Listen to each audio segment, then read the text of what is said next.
We made a viral reel that got 17 million views, and then we did it again. And that video got 15 million views, and then we went on to use that same format to get millions of more views. And in this video, we're gonna share with you exactly how we did that. From the visuals and the filming and the editing to the text on screen. We're even gonna break down the painting that Dimitra did in both of the videos and share with you why we think that that painting helped lend itself to virality.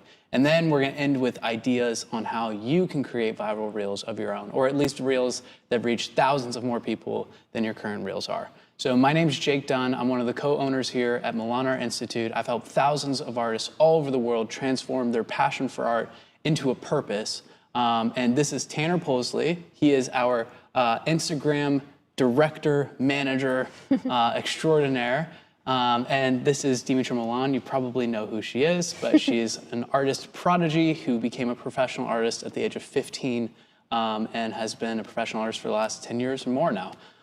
So I'm super excited for this. It's been a while since we've done a video breaking down social media content, and this is gonna be a real treat. So we're gonna start off with the visuals, and we're gonna show you guys first here in this overhead screen, the Instagram reel that got 17 million views. Now, unfortunately, that reel no longer has audio. So Instagram removed the audio, so we can't, and now we're looking at Dimitra's feed of pregnant ladies. Let's go to her profile here. Nope, over here. Okay. I don't know what you'll see on there. It's mostly, I think Dimitra watches a lot of pregnant people. So this is the video.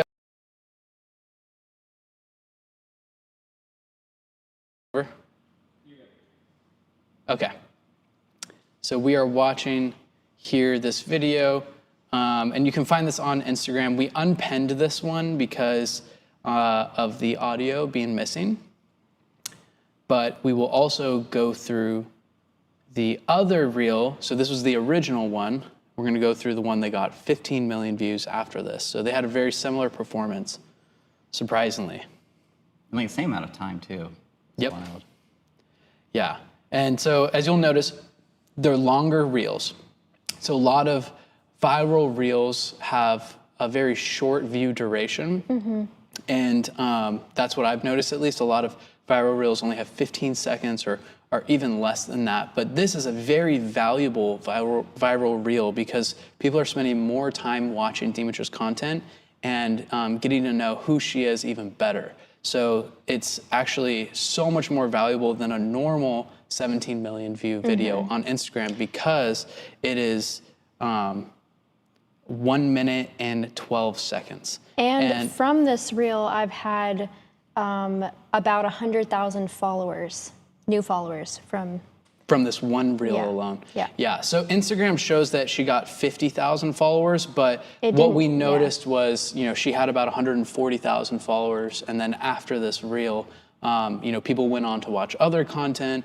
It boosted the views on, across like all of her videos, and then Instagram didn't catch all of that. But even if we just went by Instagram's analytics alone, followers is still it's pretty amazing. Still pretty awesome. Yeah. So. Okay, so that's the first video. Now we're gonna go on to the second video here. And we'll put links to these videos in YouTube, and you can also just find them directly on Dimitra's Instagram too. If you're not following Dimitra yet, you definitely should be, but let's see if the audio works on this one.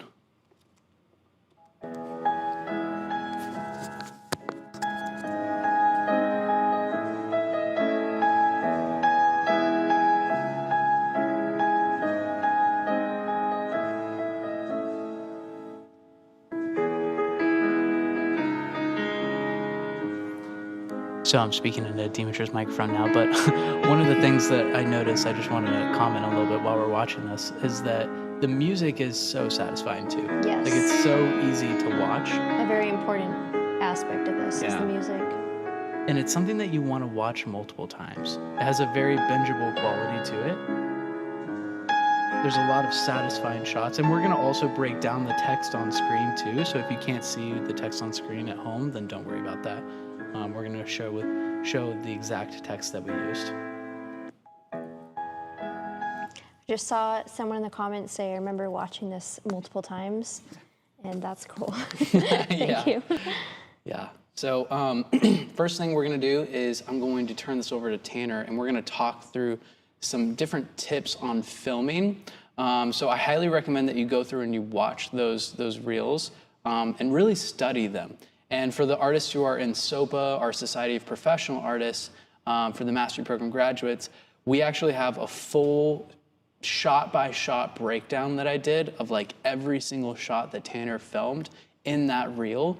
And I did an entire video on that. It's like literally shot by shot, going through every single component of it. So if you haven't seen that yet, SOPA members, go check that out. But all right, Tanner, over to you now on visual tips for filming.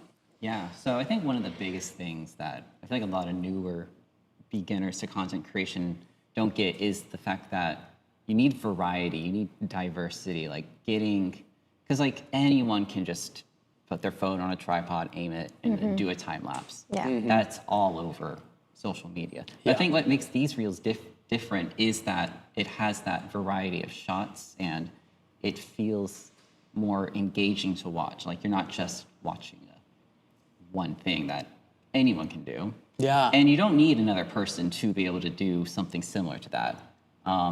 Like just a phone and a tripod, and just set your shots up and different. Just get a wide variety of coverage of your process. And I think that's a big thing. I think doing that alone will really elevate your reels just from that. Yeah. But to add to that, if you did want, because some of those shots are moving shots, which makes it satisfying. And yes, you don't have to do that. That's just extra. Yeah. But there are gimbals out there now that literally will follow, like if you, what is the one that we have? The DJI Osmo, the Pocket Osmo 3. And that will follow you, so it can create a moving shot if you're by yourself. Yeah, and if you want to get fancy too, there's also those little dolly things too. What are they called? I can't remember what they're called, but There's so many gadgets that can help you with leveling up your filming. yeah, but really you don't have to get fancy in the beginning. All of those were just shot on an iPhone. Yep. Oh, yeah. And not even the latest iPhone at that too. Yeah, Well, 90% of our content. Actually, that was that was the latest. Well, it Well, it was actually, I don't- 2024, so yeah, it was just before 16 came out. But anyways, doesn't matter. Yeah, it was.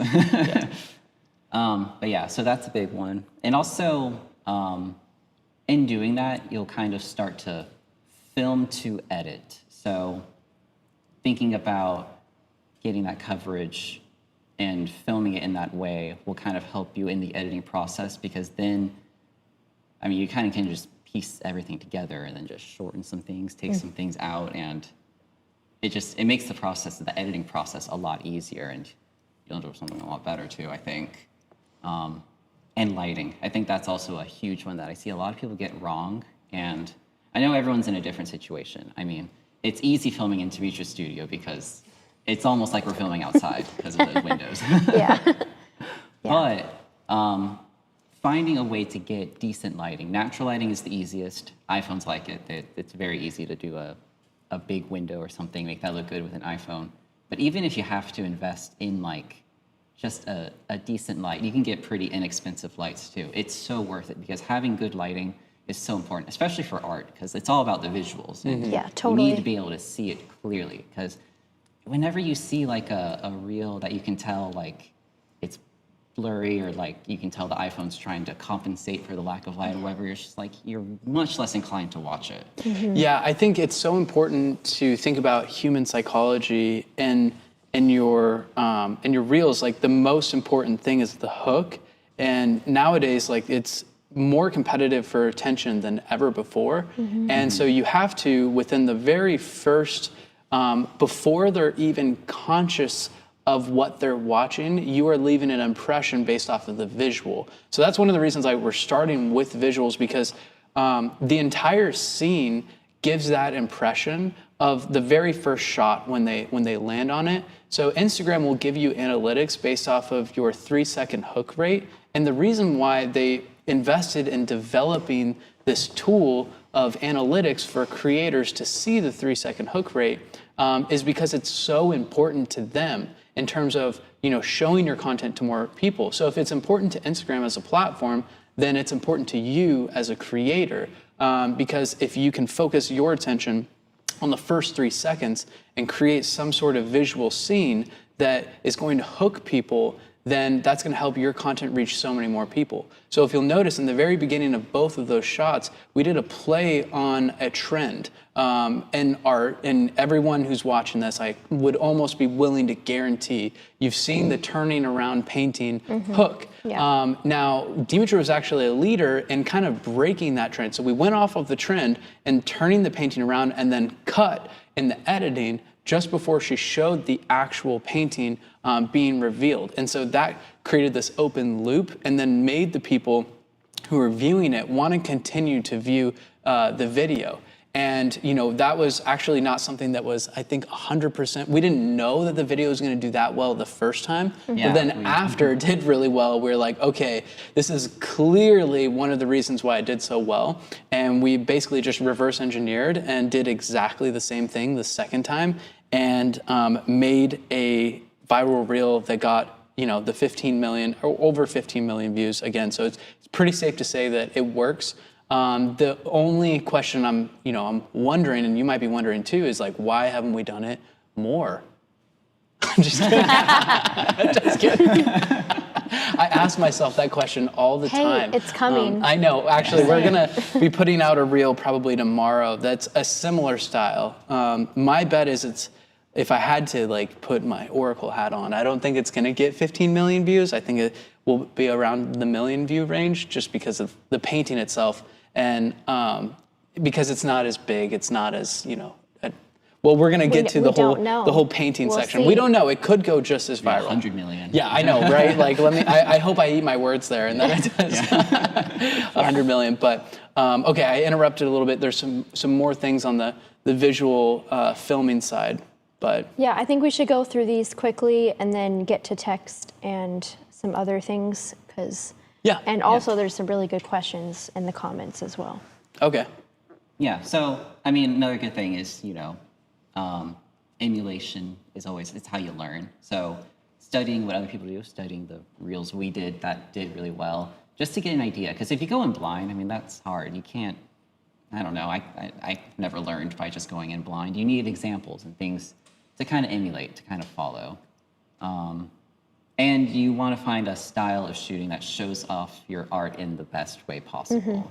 So for Dimitra's art, which is dreamier and I don't know, that's how I describe her art. We went for that kind of, it feels kind of dreamy the way we shot it with all the natural light and the subtle movements and stuff, It lends itself to the style of art. Yeah, and you want to think about your branding too. Yeah, that fits her branding. So if you're like a punchy, bold person, maybe bold, punchy movements and things like that. Yeah. Yeah, more contrast in the lighting. You might want instead of like a softer light on you, you might want to do like a harsher light, that's like more like Rembrandt lighting, like something more dramatic, right? And there's many different levers that you can play with within the visuals in terms of filming in order to create a beautiful effect. You want to think of yourself like a director if you really want to go far in your content creation, and that's why you're watching this video, right? Most likely.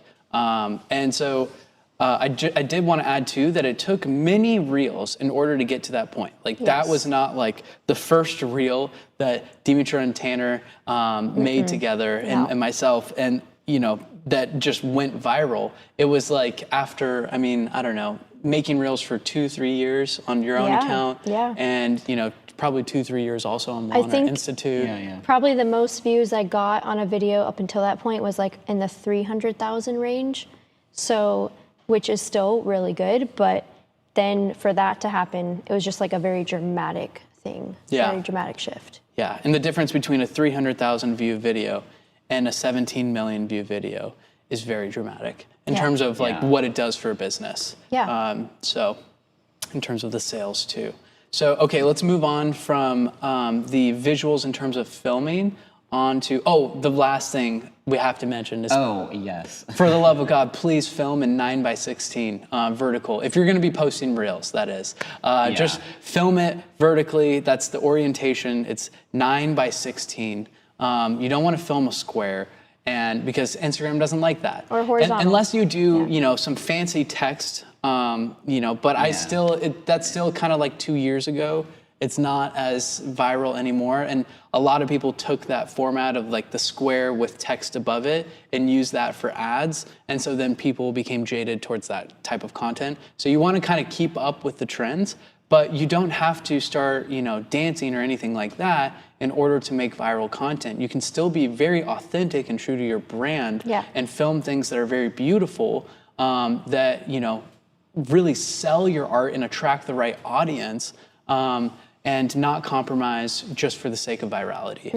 But it is more difficult, right? It takes more effort, but hopefully this video will help. So, all right, Tanner, let's move on to the visual editing. Yeah. So for editing, like the biggest thing is you need to have a good flow to it. It needs to, feel nice and feel like we're not wasting time or, it jumped too far ahead, like we missed something. You got to find that good balance. And most people, especially when they're first starting out, they make the mistake of making their reels too long and including too much. You got to cut stuff out, most likely. Like, actually, the reel we just filmed, we filmed it over the course of 3 days. There was a lot of footage, and I cut the first 2 days entirely. Yeah. Oh, wow. Completely. We might use it for something else. Yeah, well, in the future we might use it, but it didn't serve the purpose. All that footage we got beforehand didn't, it wasn't adding to the story we wanted to tell in this reel. So it kind of sucks, but it's for the better of the reel. You gotta be willing to kill some things. My hands are covered in blood. And the same is true within paintings too. When you Exactly. have an underpainting or a layer of an abstract underpainting in your art, and it doesn't serve the end result, you have to cover things up. Yeah. You have to get rid of some of your precious children in the painting in order to make room for the focal point, in order to make room for that which is most important within the piece. And the same is true within creating a video work of art, a work of video art. Yeah, and you'll always have the footage because you can always repurpose it later, if you find another use for it. But if it doesn't advance the story at all, you gotta cut it. We can't be wasting people's time. Time is precious. Yeah. Yeah. I think generally in editing, you want to cut out as much as possible. The goal isn't to see, it's what else, is the maximum amount that I can remove and have this still make sense without it feeling jittery or too over edited. I do think that overall within social media content, we're on this pendulum as a society, as a world, really, a human consciousness. And we all are learning as we go together, and I don't think there's a perfect form of content. We swing from longer form to shorter form, from super short attention span wanting hyper edited Mr. Beast style content to very long form podcasts. And of course there's people have certain tastes within that. I'm talking about the average of society as a whole. And I think for a long time we were on as fast as possible, as quickly edited as possible. And now I think we're actually shifting back to a bit of a slower pace. A lot of people are getting a little bit jaded. I wouldn't say, not quite jaded or fed up, but tired of fast pace, quick cut. It is tiring on your brain. Overstimulating. Yeah, digital things in your eyeballs. And, I think overall people are kind of swinging back towards wanting to be outside in nature a bit more. And it could just be our feeds. It could be the algorithm that is served to us. But the sentiment, which is, it's hard to say, I guess, the sentiment on the algorithm that we have encountered is a we've swing talked towards to that. as well, and just in lifestyle, people are making lifestyle changes, our close friends, and not being on your phone as much, and choosing devices. Jake has a daylight computer. And I really do think that our society is heading that way, but maybe right now it's just a pocket of people. But anyway. I don't think that we're ever going to, I don't think short form content as a concept will die ever. So I think it is really worth investing in learning how to create content of any medium. And the truth is this applies, whether it's an email that you're writing or you're writing, or you're creating a painting. A lot of the same concepts apply. Or you're creating, a blog post, or you're making a YouTube video, or you're trying to keep someone's attention in a story that you're telling. A lot of these things apply, and or it's a book that you're writing. It all is synergistic if you choose to see the threads of this beautiful tapestry of creativity that are interconnected. So one thing that I wanted to bring to attention or bring to light is working front to back in terms of effort. So within any piece of content, the first, as I said before when we were talking about filming, the first 3 seconds are the most important. The hook or the headline or the very first impression of a piece of content is the most important. So you actually want to put dramatically more effort on that front part of the content than you do on the back.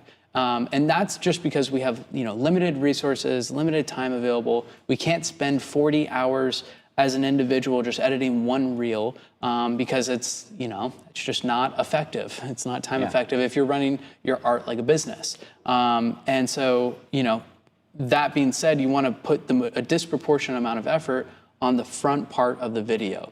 And really ideating what is the best possible hook, looking out there at different examples, who's created outlier videos, videos that have performed 5, 10, 20 times better than their average videos, and what do they do in the hooks, right? Okay, I just wanted to add that. But well, emulating other people is really just the best way to go if you want to get started. Find some artists that you admire and their style videos that are doing well, and just try to copy that in your own way with your own art. Yeah. So, and then I just wanted to add to just on that pendulum that I believe that effects are people are not liking visual effects as much, in my opinion. We're moving away from heavy graphics. Depends. I think at the highest level, like when you look at it as an art form, it's still, of course, there. And I'm just talking about creative average. with it. Yeah. But if you're just slapping like a silly filter on, it's distracting from your art. Yes. Yeah. It's so important to keep the person that you're making the video for in the forefront. And we're going to talk about that a little bit more in ideas, talking about how important it is to make a reel for a specific person. Okay, so now we're going to move to the text on screen. So just a quick summary. We talked about visuals, both in filming and in editing. And we talked about having diversity, filming to edit, how important lighting is, clarity of the shots. So you want clear, crisp shots that actually communicate something specific in the visual. You want to have steady hands in your videography. No more of the shaky content, please. You're going to film in 9:16. We're going to emulate other people who have done something successful in order to get started, so that you don't have to spin your wheels making hundreds of pieces of content like we did in order to get something successful. And we're going to show off your art in the best way possible using visual hooks to grab people's attention. And you're going to prioritize pacing and flow in the editing, and we're going to work front to back in terms of effort. So we're going to put more effort on the front than we are in the back, focusing on the hook and making sure in the edit that every shot contributes to the overall story that you're communicating with this piece of content. Okay, so now let's move on to the real text, the text on screen. So the reason why we have a whole section dedicated to the text on the screen is because you really have 2 opportunities to hook people with these videos. And a lot of people, I think, disregard how important the text on screen is in the videos. And it really can make the entire difference between, I believe personally that neither of these videos would have had nearly as much success as they did have if they didn't have text on screen. But the same is also true that if they didn't have the powerful visuals, but they had the powerful text on screen, they still wouldn't have gone as viral. So it's just when you are able to leverage both together. Sorry, I was trying to zoom in on it. Oops. When you have both together, we can't zoom in. Okay. On here. So I'm going to read it out loud. But when you have both working synergistically together, then your reels can reach so many more people. So I'm gonna read this out loud. It's almost like a poem if you think about it. Actually, Dimitra, maybe you should read it because Okay. you read the first one, I'll read the second one. Okay. So I started with, I've never done this before. And just to, Here, actually, let's do you want pull me to up read the it video. first and then talk about it, or? Let's pull up the video. Let's actually just do the second one. And then Okay. what we'll do is we'll turn off the sound. So another pregnant lady with children. It's like the algorithm knows she's pregnant. I know. Well, it definitely does.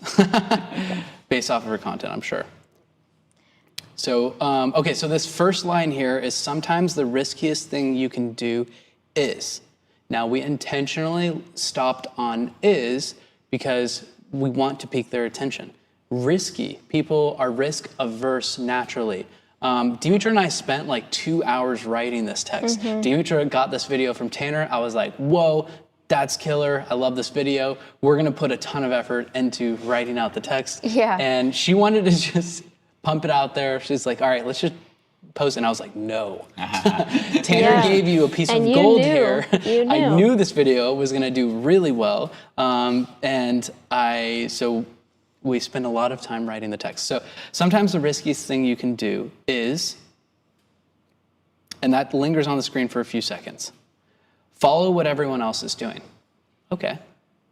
Semicolon. There's something else coming. Sacrificing that little voice in your heart that gives you those wild ideas. Now, I also want to say this, the text is in the center of the screen, and it's not that big. We're on an iPad, so it looks a little bit bigger, but on a phone, the text is not very large. So I think that you still want the visual of the video, and we've tested out several different things, having larger text, smaller text, different fonts. We even tried out her handwriting as a font. I think it's super cool, but I think you want a font that is very easy to read. Yeah. Trying to be normal is the real risk, right? So we're talking about something that's like poetic. If you try to be like everyone else, you'll never truly find yourself. Let alone learn to trust yourself. At the end of the day, the opinion of the person staring back at you from the reflection, and we used reflection there because she's painting on plexiglass. And then right at that shot too, I thought that was poetic, is the one that matters the most. So learn to trust that voice because it has some good ideas.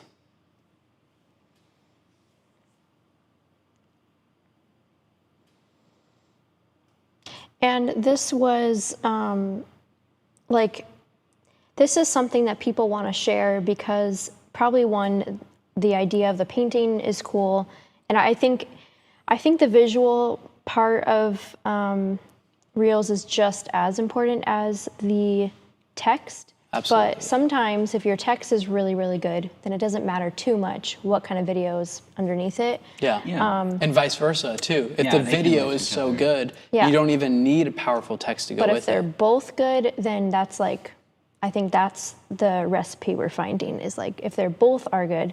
And Yeah. so you really don't always know. Like you can make guesses, and dissecting it like we're doing right now is really helpful to know like our guesses on why they perform so well. But that particular text was something that's universal to everyone. Like everyone can relate to that, but it's also very personal because it goes with that painting. Like I was at first scared to paint on the plexiglass because I wasn't sure, like, would this even work? And would it even be archival, or all these different thoughts, like different doubts that I had. But I really wanted to do it. And so I just followed that, and it worked out. And I sold both those paintings. I sell prints of those paintings. They've brought in a whole new audience for me. It's really been super great since going for it. So yeah, Yeah. just wanted to share that too. Another thing also is that the pacing of the text is also, I think, really good. Like, it's not just text block, text block, text block, text block. There's moments where there's no text at all. It gives you a moment to then just look at the visuals, take it in, and then another thing pops up. Yeah. And that also will help kind of keep people more engaged. Because then it does, I don't know, there's some kind of psychology thing to it where, like, if Breathing just room. text, there's just text, then you kind of stop reading it. It kind of all blurs together. But when it pops in like that, then it kind of forces you to notice it and read it and be more engaged with it. Well, it comes back to diversity. You know, one of the first principles that we talked about in the filming side of it, it's the same is true with writing. And not only with the timing of the text on the screen, but the length of the phrases themselves too. So, you know, some of the phrases are shorter, some of them are longer. You have sentence variety, syntax variety.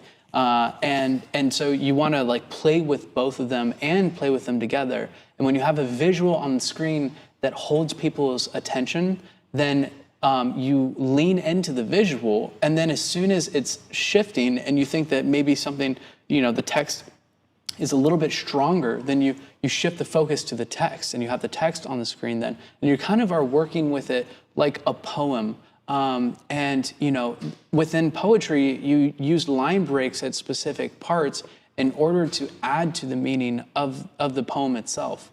So you have not only the words, not only like the length of the sentences and like the sounds and the rhyming or the alliteration, the way that the words roll together or flow together, but, we got the daily limit here. But you also have the line breaks and how long the lines are. And a word alone by itself on a line feels lonely, and especially feels lonely if you space out above and below it. And you know, you draw emphasis there. So you can do the same thing too with the text on the screen and make a poetic experience for people on Instagram, and I think bring a lot of beauty into this world and amazing thoughts into this world that actually get the attention that they deserve if you put effort into the writing that you do and the text on the screen as well. Yeah. Okay, so that is it for the text on screen. I mean, we could go so much more in depth. And I want to mention you wanted to something. add something? Yeah. We forgot to mention that we are doing a giveaway at the end of this. So if you stay to the end, you have a chance to win our Fearless brush set. You're already almost there. Like we're just, you know, We're like, almost, We're re-engaging you. yeah, if you're watching this live. And if you're not watching this live, you're watching the recording, well, congratulations. Thanks for watching without some sort of incentive, other than hopefully just learning. But we have another incentive if you stay till the end as well. Yes. So we have a special deal for you that's going to help you make even more viral reels if you stay till the end. So, so let's talk about... let's talk about ideas, and then let's talk about painting and video, because that kind of flows better. Okay, yeah. Okay, so we're gonna talk about ideas now, and we are not gonna use that, actually. We're just gonna talk. So the main thing when thinking about your ideas is figuring out who are you making the video for first. Because if you make a viral reel, if we think about Instagram from a business perspective, what does Instagram do for you? Well, it gets you attention so that hopefully you can funnel that attention towards a website or some sort of place of exchange where you can extract, this sounds very, whatever, where you can make money, basically. You provide value to people, make an offer on some sort of website, landing page, or even within DMs, that's the point and of sell social your media. art. Yeah. And that's probably why you're watching this video. You're not trying to make viral reels just because you like seeing your face in front of millions of people, but you actually hopefully want to spread a message and provide value to people through the artwork that you create, and sell your art, which is providing the ultimate value because you're creating that exchange with them. So in order to attract an art collector, you have to think about the type of content that an art collector is going to be attracted to. And the mistake that I see most artists making is they are trying to attract other artists, or they're making content for other artists when they don't even have a business that thrives based off of making content for artists. So unless you're teaching lessons or offering art mentorship or offering artist retreats, or offering some some other artist facing product or service, then you don't typically want to make content about your process. You don't typically want to make content about the colors that you're mixing. You don't want to make content about how you set up your studio. You don't want to make content about fringe art techniques and sharing advice to artists. What you do want to make content about is romanticizing the process. Yeah. You want to make content about almost the mystery of the process and the beauty that is unfolding during the process of creating the artwork.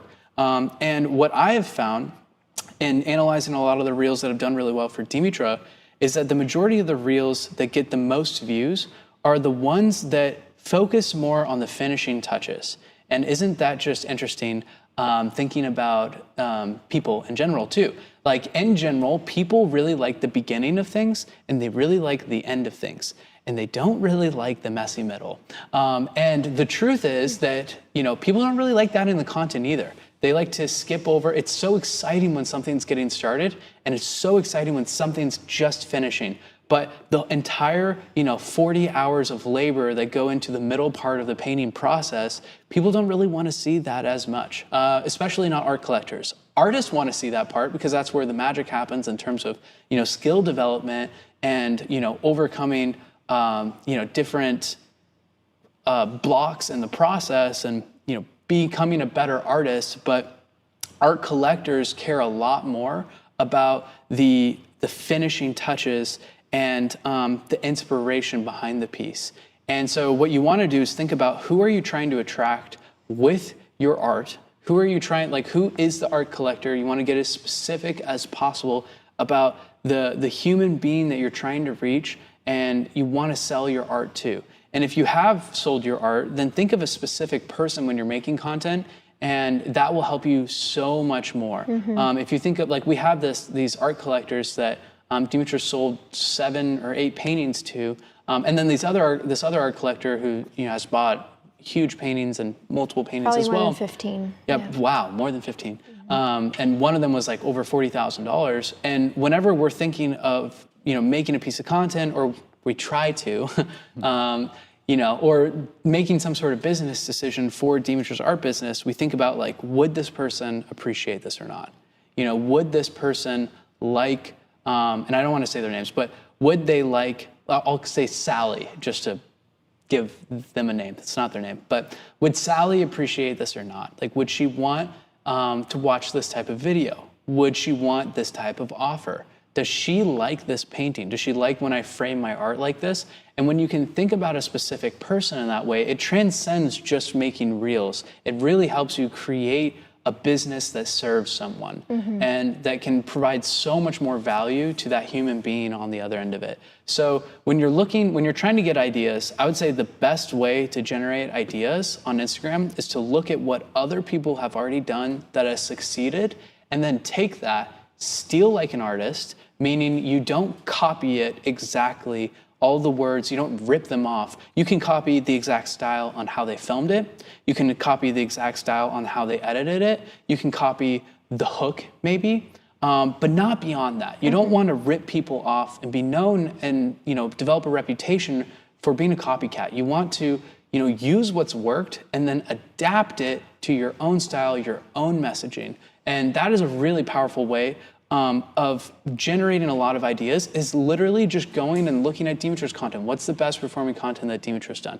Looking at other artists that you follow, specifically who are selling to collectors. If you went to Milan Art Institute and you looked at the top videos on there, that wouldn't really be wise, because we're trying to attract artists on Milan Art Institute's Instagram. We are making content for artists there. On Dimitra's account, we're actually mostly just making content for collectors, not artists. So that's why she would be a good person to look at. There's several other people, like Victoria Rose Park is another person who's making content for artists.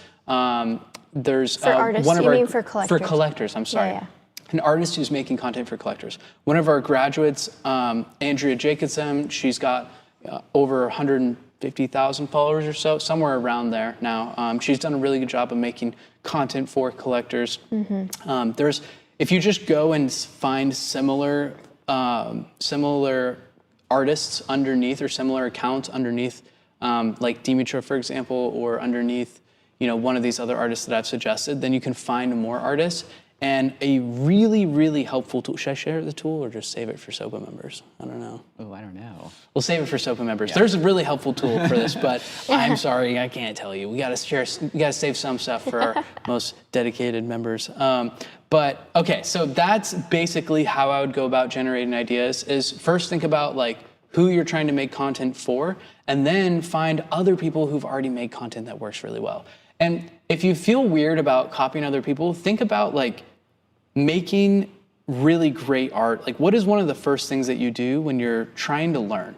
It's emulating old masters, like the classical techniques. You want to build a foundation in art. You're trying to learn if you want to learn how to paint light, then you look at Rembrandt's paintings. If you want to learn anatomy, then you look at Leonardo da Vinci's paintings. If you want to learn, how to paint amazing landscapes, or let's say impressionistic landscapes, you look at Monet or Van Gogh, and you try to emulate their style. And you're first, in the beginning, doing a lot more of replication than you are of generation. But then once you learn how to synthesize, so, take in a lot of information, analyze a lot of what works for those different creators, and then you can start to find your own voice within creating content and stand out from the crowd. So that's it for generating ideas. Now, I think one thing that many people take for granted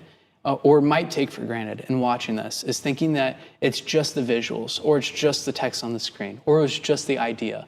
But in reality, I don't think, like, if we would have taken the same exact video, if we would have taken the same exact text on screen, if we would have taken the same exact concept, the hook of, halfway turning around a painting and, had the same beautiful editing that Tanner did, but with a crappy painting, it wouldn't have performed that well because people would have got halfway through and they would have been unimpressed by all of the visuals, and the text on screen would have fell flat. It wouldn't have mattered as much. And so that's why we wanted to dedicate a whole section to talking about how important the painting and the video is, and the painting and the content that you create is, and share a little bit about how to create art that is more appealable to people, and look at the paintings that Dimitra made in these. So right here, I want to just pull up, this is the first painting from the first viral reel. Yeah, and it includes, so this had plexiglass, as you noticed. I was painting on the plexiglass, and that was part of an important part of that visual hook because it's very satisfying and different and unique. And I think that's a major reason. Oh, we have the overhead camera is off right now, so we're gonna, she died. We're gonna try to fix that, but. You could hold it up or whatever for that camera. We probably won't need the overhead. Well, no, it would be good to have it for this. Yeah. So you could just point. Okay. So yeah, some of these bees were painted on the plexiglass. But anyway, I really agree with what Jake's saying about having the skills and having art that's really beautiful and going to grab people's attention. And you get there by just putting in the hours, putting in the time, and getting some consistency. And that will also translate to your audience who is following you. If you're creating consistent, good art over and over again, they're much more likely to follow you and buy your work because they can trust you and know what to expect. So if you're painting things that are so different or just all over the place, looks like so many different artists, and one day you're showing a painting that's maybe not so great, and then another day it's a completely different style, that's going to be confusing to your audience, and it's going to be a lot harder. But I do want to say, if you're just getting started, I think putting in as much as you can, like what we were talking about today, and just going for it, at least just trying. And I've noticed there's a lot of mastery students watching this right now, and you're in the mastery program painting and creating, doing all the assignments. You can document that and create reels with that and try to implement what we've been talking about, and document your process. And at least you're getting that process down, and you're going to get better and better at it. Each time you do it, it'll get easier. And eventually, when you do have your portfolio and your style together, then it's all going to come together, and you're already going to be ahead of most people. So, was there something specific about painting that you Well, one wanted thing to I ask, wanted to or- point out is that both of the paintings that performed really well are both portraits.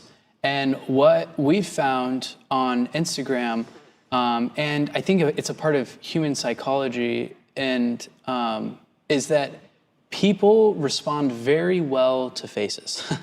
And we are ingrained to pay attention to faces. It's a part of, like a deep part of our biology. And I think that when you paint portraits, it is very attractive to people because of the nuances within the expressions on the faces of the portrait. And you can communicate so much emotion within portraits, and such a deep connection can be formed between the viewer and the painting in a split second. And so I just wanted to share that both of these are portraits, and both of them have a very specific feeling to them. And Dimitra really emphasizes that feeling too, with the painting and the subject matter in them. What did you want to add? Sorry. Yeah, it's like a strong visual hook, having a painting that was basically done and I was just filming the finishing touches. So that goes back to what he was saying earlier about that's what collectors want to see, is that final, like, very satisfying layer of like putting the final details, tiny brushes, close-ups, seeing the whole painting come together. It's worth it for them to stay to the end of your video because they get to see the finished piece. So if you're only documenting the middle stage and it's not going to have that payoff, that you wouldn't want to do that. Yeah, that's such a good word to remember, is the word payoff. And that's the reason why we do giveaways like this. That's the reason why we save some of the most important content until the end of the video. That's the reason why Dimitra said, as she said before, you want to make sure that you finish the painting in the end, because if you create an open loop, then you need to have a payoff in order for the person to feel satiated or satisfied in the content that you're creating. Like, didn't waste their time watching it. Exactly. And I saw this really, really amazing, there's this podcast with, it's called Colin and Samir, and they talk with creators, some of the biggest creators in the world, and they talk all about, content from the highest level. Very, very deep thinking about content and where content's moving, and, creators in general, content creators, that is. And they have a newsletter that I subscribe to, and in one of the newsletters they talked about what it's like when you scroll and you feel regret at the end of it, right? And there's content that lends itself to there's not only just you feel like you wasted time, but you also feel worse as a human being after watching it. You feel like, oh my gosh, I could have been doing something so much better. I just wasted my life watching this, right? And that's the most dumb videos out there, or just, I don't know. I don't want to throw out examples, but garbage content, right? Let's say trashy reality TV, okay? Maybe it makes you feel that way. I don't know. Sometimes I haven't watched it in years. So, and then there's content that you're kind of apathetic towards. You watched it, and then afterwards, it was a funny video, and you don't really regret it, but you're you don't feel like your life is enriched at the end of it. And then there's content on the other end of the spectrum where after watching it, you feel an elevated sense of consciousness. You feel like you have engaged in something beautiful. You feel like you were brought into a higher realm, or you feel like you became a better person by watching that.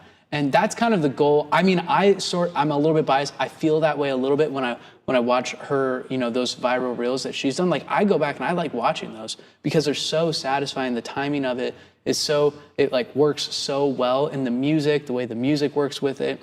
It all works really well together. That's actually something we didn't even touch on here that's really important in the editing side. It's not visual, but it's the music too. And pacing. That goes with the ideas. Another way to, just a little fun bonus, another way to generate ideas in your videos or for videos is to find a song that you really love and think like, how could I make a music video for this with a painting? So that's another way to come up with ideas. But we're gonna do a giveaway here shortly for all the people who have stayed watching live. And it's extra special giveaway because you guys didn't even have to be enticed until halfway through. So we appreciate you. And before we get there, though, I wanted to share with everyone who did not get the giveaway or who does not get the giveaway, not just people who don't get the giveaway. I'm doing a bad job of sharing this.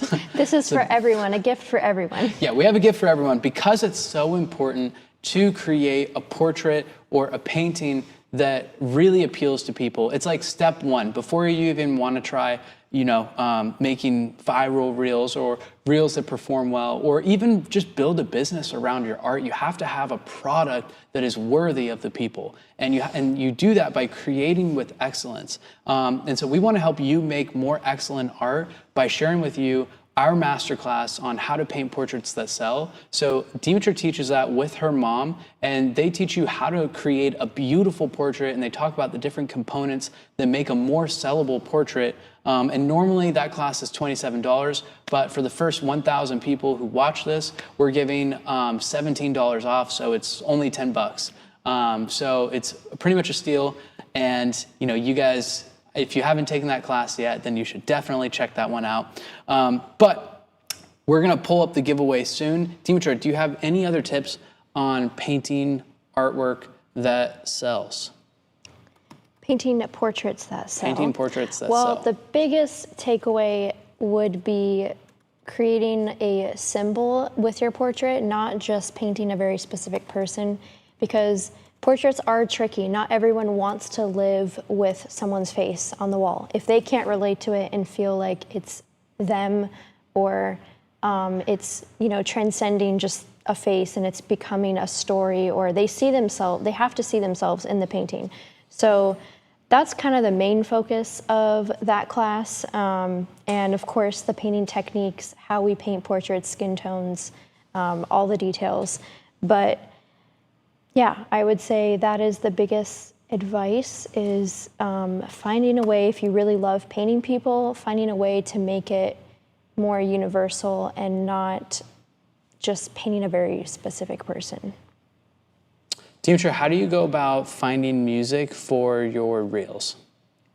So I usually, it is tough. I struggle with it, finding music, and you probably do too. It's interesting, yeah. Because it's like, you're tempted to use like whatever audio is trending or song is trending. And I'll look at it. I'll look through it. And if I find something in the trending section, then it's like, okay, it's trending, this fits. It has to resonate. Like it has to fit with the video. I don't just randomly choose any trending video sound because it's trending. If nothing in the trending section is working for you, don't use it. Yeah. Like it has to flow with your painting and the video. That's most important. Trending or not doesn't really matter that much, I don't think. I just wanted to say for all the people who are watching live, I have the giveaway ready to start. You have to be commenting in order to qualify for it. So make sure to go in there and, go on the chat, make some comments. Let's hold up the brushes. We have these amazing brushes. It's the whole brush set. Why don't you tell them about the brushes? What makes them so special? This is our Fearless set, and they are for mixed media painting. So mostly acrylics, inks. You could use watercolor. I use these for oil too, and I do also. Yeah, my mom's like, she's like, we don't want them to use them for oil, but I really like to use them for oil. So this one is probably like just one of the best. Like having a chip brush like this, it's great for blocking in backgrounds. You get a whole variety. This one's a really soft filbert brush, and it's perfect for portrait painting. I love using that. And this smaller one is just like it, but it's better for details. And then you have a couple square brushes and a couple round brushes. And this one, I mean, this has its uses if you like scumbling. This one. I think it depends on your style. I personally don't use this one as much, but my mom loves this one. That's why it's in there, because she uses this all the time. So if you are a more like aggressive painter and like scratchy brushes, then you got that one. So you have a whole variety here. Didn't sell that one too well. That's okay, because the whole brush set is amazing even without that one. Yeah. Even if There's something for everyone. yeah, there is, yeah. And I mean, I haven't used this one that much either, but I know your mom swears by it too. So, okay, we got plenty of comments now. Good, we got a lot more people participating in that. Okay, I just want to make sure we have maximum amount of people. So now, Oh, this is exciting. I am going to I've never pull seen this up. I know. This is wild. I know. Who's gonna win it? Totally random. Okay, I just click a button and then it counts down from 10. This is so fun. Yeah, it's really easy. Oh my gosh. It took me like 5 different apps to find this one, so. So how do people find? Boom. All right. Oh my gosh. They said I'm going to, so the winner is, Shay M. yay. Shay, you're and the she winner. said she's going to Florida in October and barring any hurricanes, going to be coming to Sarasota because she wants to see the gallery. That's so awesome. Well, then we could save your brushes for when you come in person, or we can ship them to you. Yep. Either way. Yeah. Yeah. Yeah. That's so Cool. awesome. Thanks for joining us, Shay. And thank you everyone for joining us. Real quick, I did want to mention that if, just want to remind you guys about the Viral 17, the first 1,000 people who, sign up for the class are going to get it for only $10. So if you want to learn how to paint portraits that are beautiful, like Dimitra paints them, then you definitely want to check out that Portraits That Sell class. It's super simple. It's really helpful. And it's going to help you elevate your artwork so that when you create content, when you utilize your art in a business way, you have much more leverage because the painting has the excellence and is worthy of being shared. So thank you guys so much for joining us. Let us know in the comments what you think of this video. And if you haven't already subscribed, then you know what to do so that you can see more videos like this in the future. Thanks for joining us today.